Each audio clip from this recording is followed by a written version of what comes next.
ಎಲ್ರಿಗೂ ನಮಸ್ಕಾರ. ಆರ್ ಅಡಿಗೆ ಮನೆಗೆ ಸ್ವಾಗತ. ಇವತ್ತು ನಮ್ಮ ಯಜಮಾನ್ರು ಒಂದು ಬದನೆಕಾಯಿ ರೆಸಿಪಿ ಮಾಡಿ ತೋರಿಸ್ತಾ ಇದ್ದಾರೆ. ಬನ್ನಿ ಹೇಗ್ ಮಾಡೋದು ಅಂತ ಮುಂದೆ ವಿಡಿಯೋದಲ್ಲಿ ನೋಡೋಣ. ರೀ, ಮೊದಲಿಗೆ ಏನ್ ಮಾಡ್ತಾ ಇದ್ದೀರಾ? ಒಂದು ಬಾಣಲಿ ತಗೊಂಡು ಅದಕ್ಕೆ 4ರಿಂದ 5 ಟೇಬಲ್ ಸ್ಪೂನ್ ಎಣ್ಣೆ ಹಾಕೊಂತ ಇದ್ದೀನಿ. ನಾನು ಇವತ್ತು ಕಡಲೆ ಎಣ್ಣೆ ಹಾಕೊಂಡು ಮಾಡ್ತಾ ಇದ್ದೀನಿ. ಎಣ್ಣೆ ಕಾಯ್ತಾ ಇದ್ದಾಗೆ ಬಿಡಿಸಿಕೊಂಡಿರೋ ಬೆಳ್ಳುಳ್ಳಿ ಹಾಕೊಂತ ಇದ್ದೀನಿ. ಬೆಳ್ಳುಳ್ಳಿ ಇದು 80% ಫ್ರೈ ಆಗಬೇಕು ಫಸ್ಟ್. ಏನಕ್ಕೆ ಅಂದರೆ ಜಾಸ್ತಿ ಫ್ರೈ ಆಗಿಲ್ಲ ಅಂದರೆ ಬೆಳ್ಳುಳ್ಳಿ ಸ್ಮೆಲ್ ಬರುತ್ತೆ. ಅದಕ್ಕೇನೆ ಬೆಳ್ಳುಳ್ಳಿ ಫಸ್ಟ್ ಹಾಕೊಂಡು ಬೆಳ್ಳುಳ್ಳಿ ಫ್ರೈ ಮಾಡ್ಕೊತಾ ಇದ್ದೀನಿ. ನೋಡಿ, ಬೆಳ್ಳುಳ್ಳಿ ಎಲ್ಲ ಚೆನ್ನಾಗಿ ಫ್ರೈ ಆಗಿದೆ. ಇವಾಗ ಒಂದು 2 ಇಂಚಷ್ಟು ಶುಂಠಿ ಕಟ್ ಮಾಡಿ ಇಟ್ಕೊಂಡಿದ್ದೀನಿ, ಅದನ್ನು ಹಾಕ್ಕೊತಾ ಇದ್ದೀನಿ.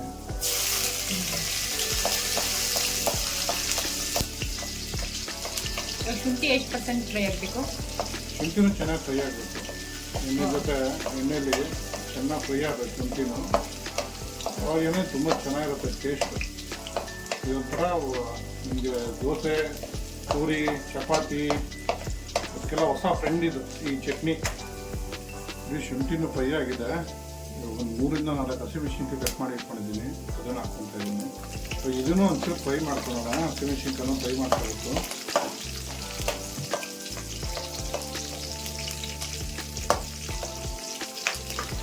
ನೆಕ್ಸ್ಟ್ ಏನು ಹಾಕೊಂತ ಇದ್ದೀವಿ? ಇದು ಹಸಿಮೆಣಸಿನ್ಕಾಯಿ ಫ್ರೈ ಆಗ್ತಾ ಇದ್ದಂಗೆ ಒಂದು 4ರಿಂದ 5 ಒಣಮೆಣಸಿನ್ಕಾಯಿ ಹಾಕ್ಕೊತಾ ಇದ್ದೀನಿ. ಎಲ್ಲ ಒಂದೊಂದೇ ಉದ್ದು ಫ್ರೈ ಮಾಡ್ಕೊಳ್ಳೋದ್ರಿಂದ ಟೇಸ್ಟು ತುಂಬ ಚೆನ್ನಾಗಿರುತ್ತೆ, ಒಳ್ಳೆ ಘಮ ಬರುತ್ತೆ. ಅದಕ್ಕೆ ಎಲ್ಲ ಒಂದೊಂದೇ ಸಪ್ರೇಟಾಗಿ ಫ್ರೈ ಮಾಡ್ಕೊತಾ ಇದ್ದೀನಿ. ಮೆಣಸಿನ್ಕಾಯಿ ಫ್ರೈ ಆಗ್ತಾ ಇದ್ದಂಗೆ ಒಂಚೂರು ಕರ್ಬೇವು ಹಾಕ್ಕೊತಾ ಇದ್ದೀನಿ.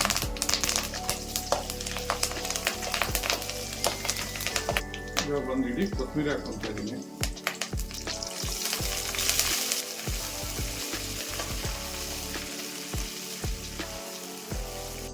ನೋಡಿ, ಕೊತ್ತಂಬರಿನೂ ಇವಾಗ ಚೆನ್ನಾಗಿ ಬಾಡಿದೆ. ಒಂದು 3ರಿಂದ 4 ಈರುಳ್ಳಿ ಕಟ್ ಮಾಡಿ ಇಟ್ಕೊಂಡಿದ್ದೀನಿ, ಅದನ್ನು ಹಾಕ್ಕೊತಾ ಇದ್ದೀನಿ. ಇದನ್ನು ಎಣ್ಣೆಯಲ್ಲಿ ಚೆನ್ನಾಗಿ ಫ್ರೈ ಆಗಬೇಕು. ಈರುಳ್ಳಿ ಕಲರ್ ಚೇಂಜ್ ಆಗಬೇಕು, ಸ್ವಲ್ಪ ಬ್ರೌನ್ ಕಲರ್ ಬರಬೇಕು, ಅದೇವರೆಗೂ ಫ್ರೈ ಆಗಬೇಕು. ಇದು ನೋಡಿ, ಈರುಳ್ಳಿ ಇವಾಗ ಸ್ವಲ್ಪ ಬಾಡಿದೆ. ನೆಕ್ಸ್ಟ್ ಏನು ಹಾಕೊಂತ ಇದ್ದೀರಾ? ಇವಾಗ ಒಂದು ಸ್ವಲ್ಪ ಪುದೀನ ಹಾಕ್ಕೊತಾ ಇದ್ದೀನಿ. ಪುದೀನ ಫ್ಲೇವರೇ ಚೆನ್ನಾಗಿರುತ್ತಲ್ಲ, ಸೂಪರ್ ಆಗಿರುತ್ತೆ ಟೇಸ್ಟ್ ಪುದೀನ ಹಾಕೋದ್ರಿಂದ. ಇದನ್ನು ಸ್ವಲ್ಪ ಎಣ್ಣೆಲೆ ಮಾಡಿಸ್ಕೊಬೇಕು. ಇದು ಸೊಪ್ಪೆಲ್ಲ ಚೆನ್ನಾಗಿ ಬಾಡಿದೆ. ಇವಾಗ ಉಜಾಲ ಬದನೆಕಾಯಿನ ಸಣ್ಣ ಕಟ್ ಮಾಡಿ ಇಟ್ಕೊಂಡಿದ್ದೀನಿ, ಅದನ್ನು ಹಾಕ್ಕೊತಾ ಇದ್ದೀನಿ.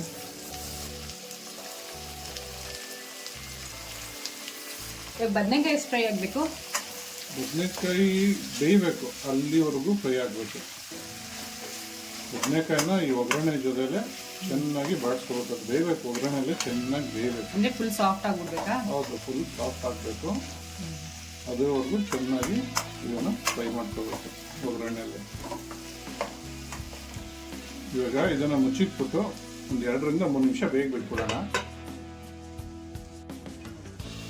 ನೋಡಿ, ಆವಾಗ ಒಂದ್ಸರಿ ಮುಚ್ಚಳ ತೆಕ್ಕೊಂಡು ಒಂದ್ಸರಿ ಮಿಕ್ಸ್ ಮಾಡ್ಕೊತಾ ಇರಬೇಕು. ಮೇಲೆ ಕೆಳಗಡೆ ಅರ್ಧ ಬೆಂದಿದೆ, ಒಂದು ಅರ್ಧ ಬೇಯಬೇಕು. ಇದನ್ನು ಮುಚ್ಚಿಟ್ಬಿಟ್ಟು ಇವತ್ತಿಗೆ ಬೇಗ ಬಿಟ್ಬಿಡೋಣ.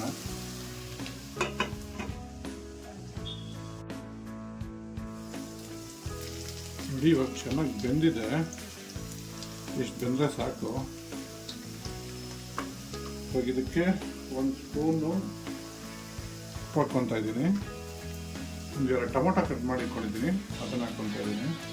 ನಮ್ಮ ಬದನೆಕಾಯನ್ನು ಒಂದು 70ರಿಂದ 80% ಬೇಯಿಸ್ಕೊಂಡಿದ್ದೀನಿ. ಏನಕ್ಕಂದರೆ ಟೊಮೊಟೊ ಹಾಕ್ತೀವಲ್ಲ, ಟೊಮೊಟೊನು ಇನ್ನೂ ಬೇಯ್ತಾರೆ ಜೊತೆ, ಅದ್ರ ಜೊತೆ ಅವಾಗ ತುಂಬ ಪೇಸ್ಟ್ ಥರ ಆಗಿಬಿಡುತ್ತೆ. ಅದಕ್ಕೆ ಒಂದು 70ರಿಂದ 80% ಅಷ್ಟೇ ಬದನೆಕಾಯಿ ಬೇಯಿಸ್ಕೊಂಡಿದ್ದೀನಿ. ಟೊಮೊಟೊ ಹಾಕಿದ್ಮೇಲೆ ಉಪ್ಪು ಜೊತೆ ಇನ್ನೂ ಚೆನ್ನಾಗಿ ಬೇಯುತ್ತೆ.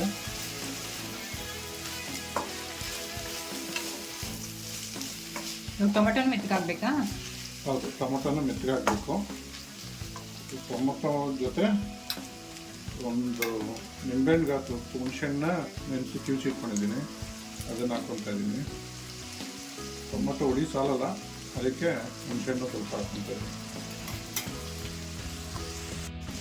ಇವಾಗ ಇದನ್ನು ಒಂದ್ಸರಿ ಚೆನ್ನಾಗಿ ಮಿಕ್ಸ್ ಮಾಡ್ಕೊಬಿಡೋಣ.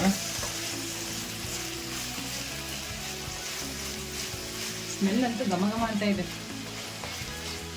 ಸ್ಮೆಲ್ಗೆ ಹಿಂಗೆ ಅಂದ್ಬಿಟ್ರೆ ಹಂಗೆ ಇದು ರೆಸಿಪಿ ಎಲ್ಲ ರೆಡಿ ಆದಮೇಲೆ ಚಪಾತಿ ಇಲ್ಲ ಪೂರಿ ಜೊತೆ ತಿನ್ನಬೇಕು. ಆವಾಗ ನಾಲಿಗೆ ಕುಣಿದಾಡ್ತಾ ಇರುತ್ತೆ. ಕರೆಕ್ಟ್ ಹೇಳಿದ್ದು. ಅದು ವೆಯ್ಟ್ ಮಾಡಿ.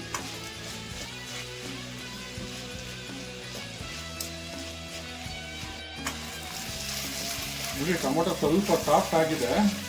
ಇವಾಗ ಒಂದು 1/4 ಟೇಬಲ್ ಸ್ಪೂನಷ್ಟು ಅರಿಶಿನ ಹಾಕ್ಕೊತಾ ಇದ್ದೀನಿ. ಇವಾಗ ಒಂದು 3/4 ಟೇಬಲ್ ಸ್ಪೂನಷ್ಟು ಕಾಶ್ಮೀರಿ ಚಿಲ್ಲಿ ಪೌಡರ್ ಹಾಕ್ಕೊತಾ ಇದ್ದೀನಿ. ಸ್ವಲ್ಪ ಮಿಕ್ಸ್ ಮಾಡ್ಕೊಳ್ಳೋಣ. ಇವಾಗ ತಿರ್ಗಾ ಇದು ಫ್ರೈ ಆಗಬೇಕಾ ಸ್ವಲ್ಪ? ಹೌದು, ಒಂದು 1 2 ನಿಮಿಷ ಫ್ರೈ ಆಗಬೇಕು.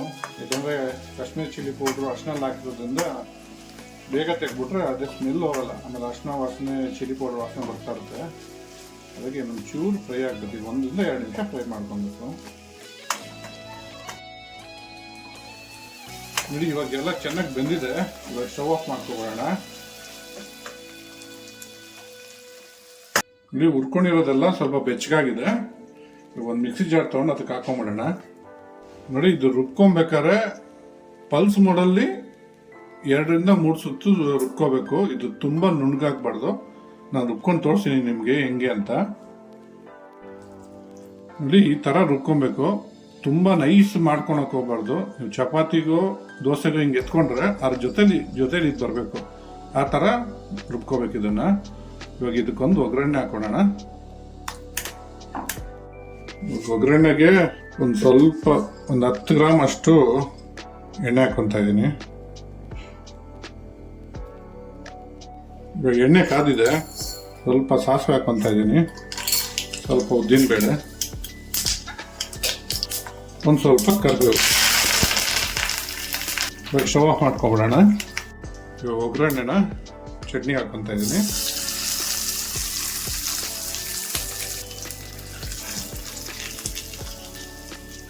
ಬದನೆಕಾಯಿ ಚಟ್ನಿ ರೆಡಿಯಾಗಿದೆ.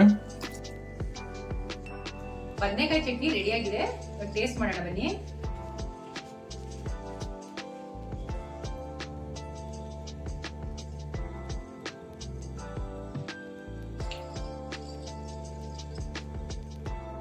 ಟೇಸ್ಟ್ ಅಂತೂ ಅದ್ಭುತವಾಗಿದೆ. ಒಂದ್ಸರಿ ಟ್ರೈ ಮಾಡಿಬಿಟ್ಟು ಹೇಗಿತ್ತು ಅಂತ ನಂಗೆ ಕಮೆಂಟ್ ಮಾಡಿ ತಿಳಿಸಿ.